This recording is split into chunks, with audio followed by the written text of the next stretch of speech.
ፈለግሽው? ለምን ደነገጥክ? አይ አልደነገጥኩም። ማለቴ ለምን ጠይቅሽኝ ብዬ ነው። መቼስ የልጆችን መልክ ላረጋግጥበት ነው አይደል?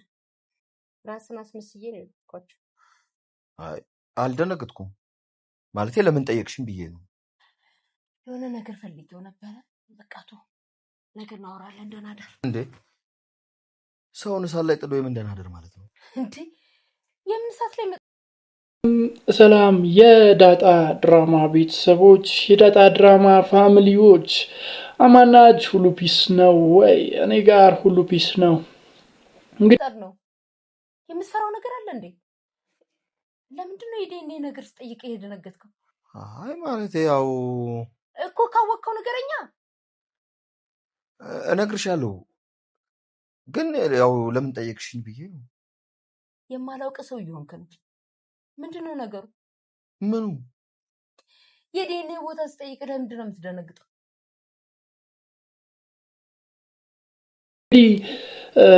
ዳጣ ድራማን እንዴት አያችሁት? በጣም ደስ የሚል አካሄድ እየሄደ ነው። እንዳያችሁት አጨራረሱ በጣም በጣም በጣም አሜዚንግ ሆኗል። እንግዲህ አጨራረሱ ላይ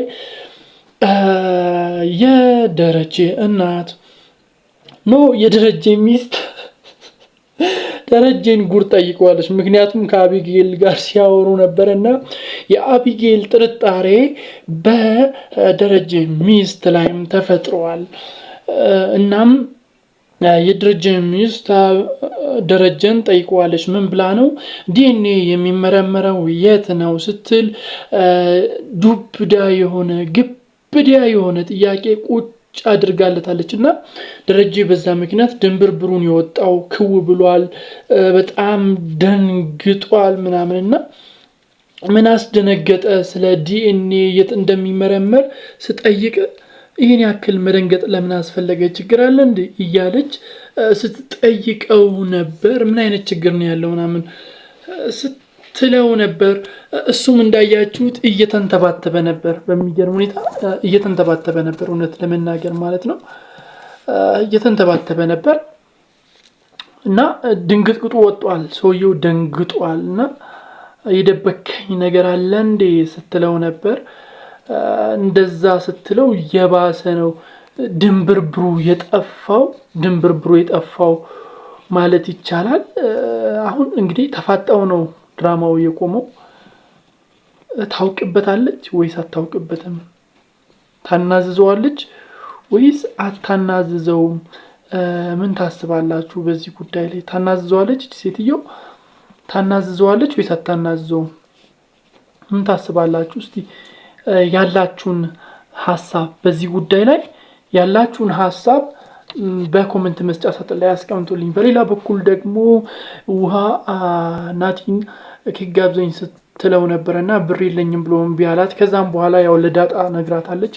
ከዛን ከዳጣ ጋር ያው ቀጥታ ወደ ኬክ ቤት ነው የሄዱት ከጓደኛዋ ጋር ሆኖ ማለት ነው። ከዛን እዛ ኬክ ሲበሉ ነበር። እንግዲህ ከበሉ በኋላ ዳጣ ያው ብር አልያዘችም። ቀጥታ እንደውም ስታስፈራራቸው ነገር ነበር። አፍተር ዛት ቀጥታ ማጋር የደወሉት እንዳያችሁት ናታን ጋር ነው የደወሉት። ናታንም በሚገርም ሁኔታ ችግር ትንሽ አስቦክቷቸዋል። ከዛን እከፍላለሁ የቴሌ ብር ስልክ ቁጥርሽን ብቻ ትላክልኝ ምናምን ሲላት ነበር። ያው ከፍሎ አስወጥቷቸዋል። ከዛም በኋላ ያው ወደ ቤት ተመልሳ ከአቢጌል ጋር ስታወራ ነበር። ዳጣን የሆነ ሰው መጥቶ ይዟት እንደሄደ ስትነግራት ነበርና አቢጌል ቀጥታ ወደ ናታን ጋር ነው ሄደችው። ናታን ጋር ሄዳ እንዳያችሁት በጣም በሚገርም ሁኔታ ናታን ላይ ጥርጣሬ ለመፍጠር ስትሞክር ነበር።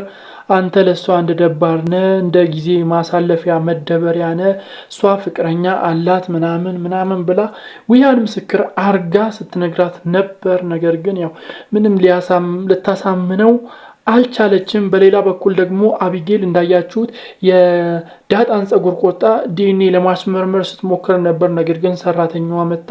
ሳትቆርጥ በፊት ሰራተኛዋ መጣ አይታታለችና ሳትቆርጥ ነው የሄደችው። ከአባትየው አንዱም ብር ልትቀበል ነበር፣ ያው ቆርጣ ለማስመርመር በሚል ብር ለመቀበል ስትሞክር ስትቅለሰለስ ነበር በአባትየው ፊት። ነገር ግን አባትየው ምክንያት ካልነገርሽኝ ብር ልሰጥሽ አልችልም ብሎ በፍጹም ከልክሏታል። ይሳካላታል? ድጋሜ ሞክራ ጸጉራን ቆርጣ ዲኤንኤ ታስመረምራለች ወይስ እንዴት ነው?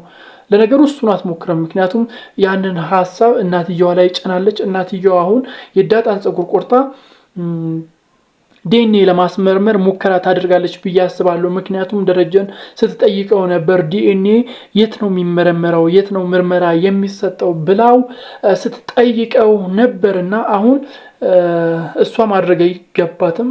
ብቻ አሁን ማድረግ የምትችለው ያንን ነገር እናትየዋ ናት። በእናትየዋ በኩል ታስደርጋለች። ከዛም በኋላ ያው ያ ነገር ከተደረገ ደግሞ ልጁ መሆኑ ይታወቃል።